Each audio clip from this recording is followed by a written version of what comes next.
Hello and welcome back to another episode of Strong Bible Study.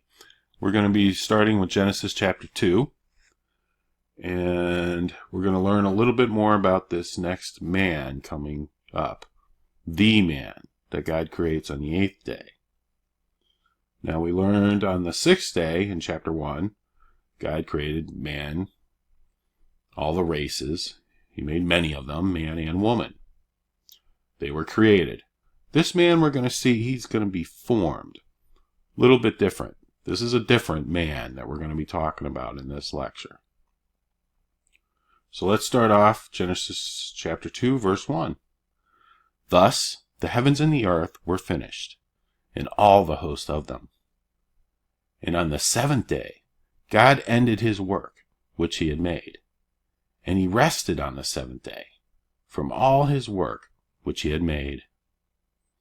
Verse 3, and God blessed the 7th day, and sanctified it, because that in it he had rested from all of his work which God created and made. Okay, we're going to be going to verse 4 here. I realize that we're going from the P to the J here. That doesn't change the manuscripts at all. So we're just going to continue reading on as it was meant to be read. Okay, verse 4. These are the generations of the heavens and of the earth when they were created, in the day that the Lord God had made the earth and the heavens. Verse 5. And every plant of the field before it was in the earth, and every herb of the field before it grew. For the Lord God had not caused it to rain upon the earth, and there was not a man to till the ground. Okay, now you remember the man from chapter 1 was a hunter and a fisherman. So there's no man to till the ground. This is a different man that we're talking about here. It's not a different variation of the story from before. This is a totally different man. Verse 6. But there went up a mist from the earth and watered the whole face of the ground. 7. And the Lord God had formed man of the dust of the ground and breathed into his nostrils the breath of life, and man became a living soul. Little different there. Not created, but formed. Okay, the Hebrew 3335. Yatzar.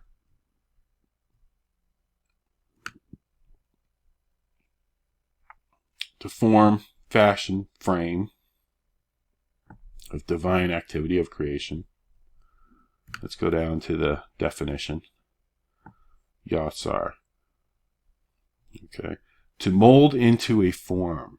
To mold, especially as a potter.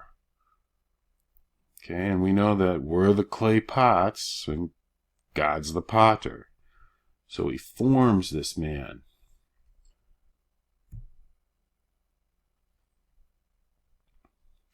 And then God himself breathes life into the nostrils, the breath of life, and the man became a living soul. A little bit more hands-on here. Okay, now we're going to look at the word man to show that this is a different man from the one from chapter 1. Okay, we're going to go back to chapter 1. Okay, chapter 1, verse 26. And God said, let us make man. Okay.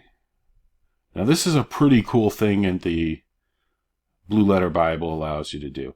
If you click this tools here, you can pull up all these different tools, different commentaries and dictionaries, cross-references. But the really neat thing is this interlinear right here. Interlinear. This is the Green's manuscripts and of the Masoretic texts. And sometimes his translations aren't great, but this part here, the text itself, is awesome. So now, this is chapter 1, verse 26, where God created man. This right here is the word man. Adam. Adam. And you can see there's just these like 3 letters here for the chapter 1, verse 26 creation of man. Okay? Now let's go back to Genesis chapter 2, verse 7, where God formed this man. We're going to click our tools. We got our Masoretic text. Remember, it's right to left. And we're going to find man. Here it is, right here.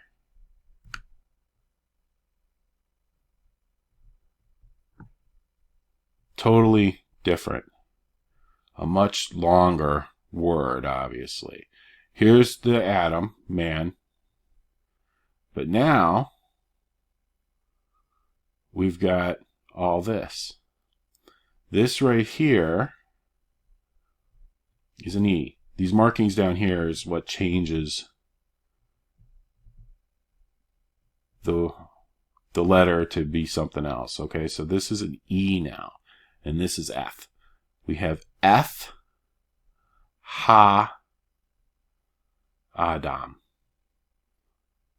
Eth-ha-Adam. That's the man. Not just man from before, but the man. This is a different man. What's different about this man? Well, for one, he tills the ground. For two, this man is what this entire book, the entire Bible, is about. This is a story about this man's family. This man, going down from generation to generation, is where Jesus Christ will be born from. We could follow this man's family, and that's what the Bible does, all the way down to where Jesus Christ is born. So the Bible is a novel. It's good to look at it like that, about this man's family. Eth-ha-Adam. Totally different.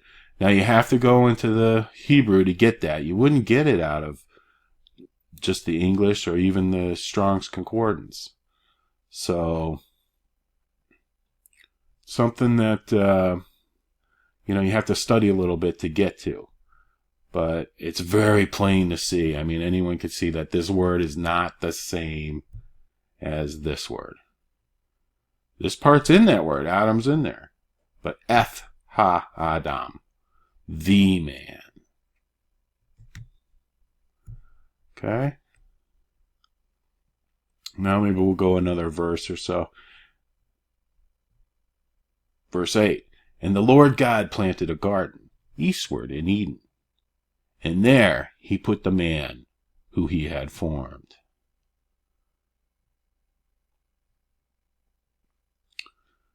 Okay, and I think we'll save this for next time. So I hope you all got that and that maybe you learned something today. We have an 8th day man different from the 6th day man. It's pretty clear. This is the tiller of the ground. We ended the 7th day with rest. The 8th day began, and God saw that, well, he didn't have a guy to till the ground. He had the hunter, he had the fisher, but no tiller. So he created eth-ha-Adam. Incredible. Just incredible. Thank you so much.